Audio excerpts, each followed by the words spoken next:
on va réaliser l'exercice suivant en Python, écrire un programme qui tire 2 dés, alors c'est pas précisé, mais on va supposer que ce sont des dés à 6 faces, et calcule leur somme, afficher la valeur de la somme et lancer 20 fois le programme.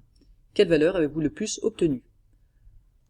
Alors c'est parti, comme souvent en informatique, on va essayer de faire les choses de manière un peu itérative, on va déjà commencer par faire nos instructions qui permettent de tirer au sort 2 dés. Ensuite on calculera la somme, ensuite on affichera, et on lancera le programme 20 fois. Pour tirer une valeur au sort entre 1 et 6, il faut que j'utilise la librairie random. En tout cas, je peux utiliser la librairie random. Pour ça, il faut que je fasse un import de random. Et je vais tirer au sort la valeur d'un premier dé, qui sera donc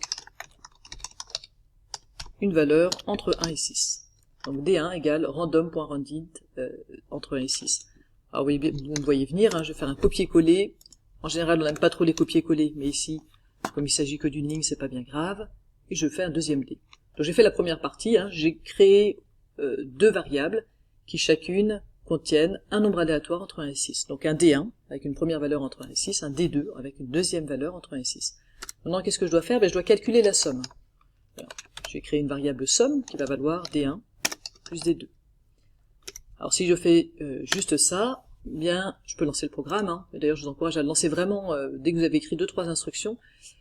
Ça plante pas, ça c'est bien, mais ça n'affiche rien, c'est normal puisque j'ai pas fait de print.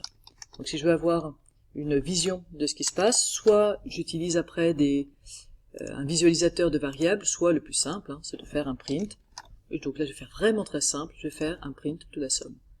Et bien voilà, j'ai fait tout ce que je voulais, maintenant il faut que je lance 20 fois le programme. Donc j'ai 8, 12, 6, 8, 8, 10, etc. Et puis vous pouvez noter, vous lancez 20 fois le programme, vous regardez le nombre qui est apparu le plus souvent. La suite, c'est un extra pour ceux qui le veulent. Si vous n'avez pas envie à la main de lancer 20 fois le programme, qu'est-ce que vous pouvez faire?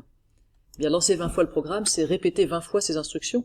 Donc simplement, for i in range 20, 2 points, tout ça, je vais l'indenter, et ça va me permettre de répéter 20 fois ces instructions, et donc d'avoir en une fois, en un seul lancer du programme, mes 20 valeurs. Alors vous pourriez encore améliorer ce programme, hein, essayer de compter par exemple, avoir une variable qui compte les 1, les 2, les 3, et puis avoir comme ça, savoir combien de fois le 1 est tombé, combien de fois le 2 est tombé, bon le 1 c'est pas possible, 3, etc.